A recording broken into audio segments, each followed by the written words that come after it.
इस जिंदगी में जो रिजल्ट है उसमें जो डिफरेंस पैदा करती है वो टाइम नहीं पैदा करता। आप ज्यादा टाइम में ज्यादा मेहनत करके ज्यादा पैसे कमा लें, ऐसा कभी भी नहीं होगा, क्योंकि टाइम तो बढ़ा नहीं सकते ना दोस्तों। अब 1 घंटे में 1 ही घंटा काम कर सकते हैं, 1 दिन में 10 घंटे काम कर सकते हैं। इससे ज्यादा आप काम कर सकते हैं क्या?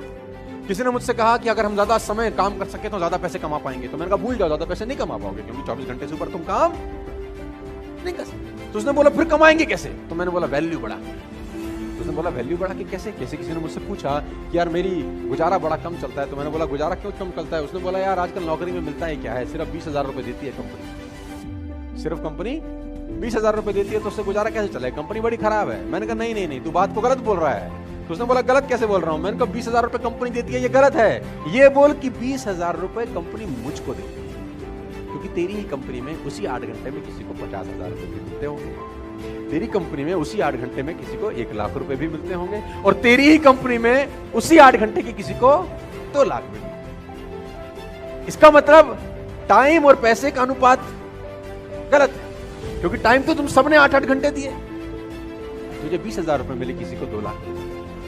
क्यों? क्योंकि तू 20,000 का वैल्यू का आदमी है और वो 2 लाख रुपए की वैल्यू का आदमी है। इसका मतलब टाइम बढ़ा के पैसे नहीं आएंगे, वैल्यू बढ़ा के पैसे। यस, सवाल ये आता है क्या वैल्यू बढ़ाई जा सकती है? तो जवाब आता है हाँ। क्या आप 8 ही घंटे में उतनी मेहनत में ज्यादा पैसे कमा सकते हैं? मैं बोलता हूं हाँ। क्या आप उसी 8 घंटे में डबल पैसे कमा सकते हैं, 4 गुना कमा सकते हैं, 10 गुना कमा सकते हैं? मैं कहता हूं आप 100 गुना पैसे कमा सकते हैं उसी 8 घंटे में, लेकिन पहले आपको 100 गुना अपनी वैल्यू बढ़ानी पड़ेगी। बिना वैल्यू बढ़ाए आप जिंदगी में पैसे नहीं कमाएंगे। आप इस बात को आज समझ लें, कल समझ लें, 10 साल बाद समझें, 50 साल बाद समझें, मैं आपको याद आता रहूंगा कि बोलता ठीक है। You have to increase your knowledge first if you want to increase your income. Problem क्या है कि जितनी जानकारी आपके पास 1 साल पहले थी उतनी ही जानकारी आज है। जानकारी में कुछ बढ़ोतरी हुई क्या? आप जब तक खुद पे काम नहीं करते आपको पैसे नहीं आते। Income will not far exceed personal development, sometime it takes a lucky jump. आपकी कमाई आपकी पर्सनैलिटी से ऊपर छलांग कभी भी नहीं लगा सकती। मेरी बात को बहुत गौर से, बहुत ध्यान से सुनिए। आपको जितने पैसे आ रहे हैं, मैं लोगों से सुनता हूं कभी कभी यार काबिलियत तो बहुत है, पैसे कम कमाता हूं। मैं आपको बता दूं कड़वा शब्द, आदमी अपनी औकात के बराबर ही पैसे कमाता है। उसको जितने आने चाहिए उतने ही कमा रहा है, वो ठीक कमा रहा है एक्चुअली। अगर उसको कमाई बढ़ानी है तो मेहनत बढ़ाने के बजाय खुद पे काम करना चालू करना चाहिए। और खुद पे काम करने का मतलब होता है पर्सनल डेवलपमेंट। कहते हैं कि पूरी दुनिया की अगर दौलत आप इकट्ठी कर लें, पूरी दुनिया की दौलत को आप इकट्ठा कर रहे हैं और सब लोगों में बराबर बांट दें, 2 साल के अंदर अंदर वो उन लोगों के पास लौट आती है जहां से निकली है।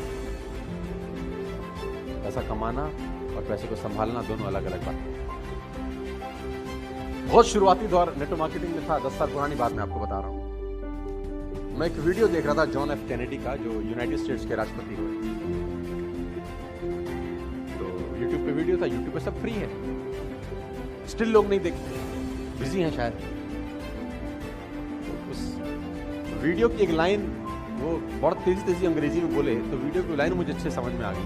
कहते हैं कभी कभी गीता रामायण कुरान पूरी पढ़ने की जरूरत नहीं होती, एक लाइन जिंदगी बदल देती है। उसमें बहुत अच्छी लाइन उसने कही, उसने कहा कि habits makes your future, you can never make your future at all. उसने कहा आप अपना भविष्य बना ही नहीं सकते, उसने कहा आप आदतें बना सकते हो और आदतें भविष्य। Rich habits will lead you a rich life, poor habits will lead you a poor life. रईस आदतें रईस इंसान बनाती हैं और गरीब आदतें गरीब इंसान बनाती हैं। तो अगर आपको रईस बनना है तो सबसे पहले रिच हैबिट्स डेवलप करनी, और रिच हैबिट का सबसे पहला फिलॉसफी है you have to become a good leader. आप जान के हैरान हो जाएंगे, बाराक ओबामा ने अपनी दोनों बेटियों को एक कोर्स स्टार्ट कराया है, 3 महीने का वो कोर्स है, और उस कोर्स को बोलते हैं how to read a book fast. How to read a book, 3 महीने का कोर्स है कि किताब जल्दी कैसे पढ़ सके।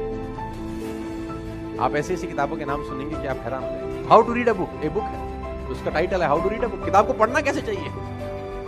आप हैरान हो जाएंगे, ऐसी भी किताब है। तो हाँ, यस, और लोग पढ़ते हैं।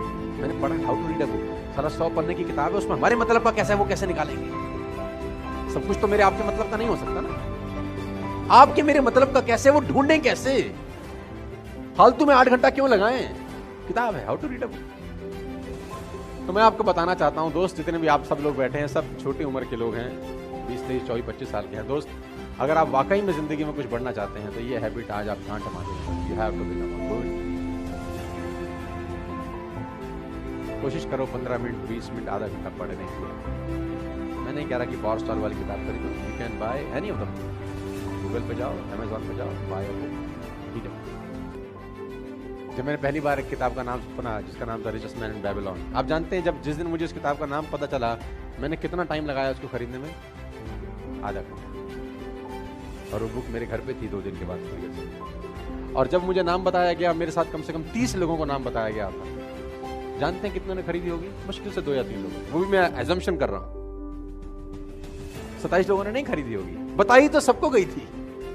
सम people will do, some people will don't. कुछ करेंगे और कुछ। अब सवाल आता है वो क्यों नहीं करेंगे? तो जवाब है हमको नहीं। मैं चाहता हूं कि उस 90% में एटलीस्ट आप ना हो, बस आप उस 10% में रहें। मैं ऐसा चाहता हूं। जो लोग किताब नहीं पढ़ रहे उनको ना पढ़ने दो, आप पढ़ो। आप मेरे वॉशरूम में चले जाएंगे तो आपको मेरे वॉशरूम में आधी लाइब्रेरी दिखाई देगी, because we have good washroom now. अच्छा खासा बड़ा बाथरूम है मेरा, और 300 साढ़े 300 स्क्वायर फीट का बाथरूम है। और उसके अंदर एक मेरा कबर्ड है जिसके अंदर बुक्स लगी है। और सबसे पहली किताब मैंने उसमें रखी गीता, बाथरूम में। शर्म से नहीं होती, मैं इज्जत करता हूं इसलिए बाथरूम में रखी है। वार्डरूम में रखी रहे और धूल जमती रहे, इससे बेहतर है कि बाथरूम में रखी रहे और मैं पढ़ूं उसको।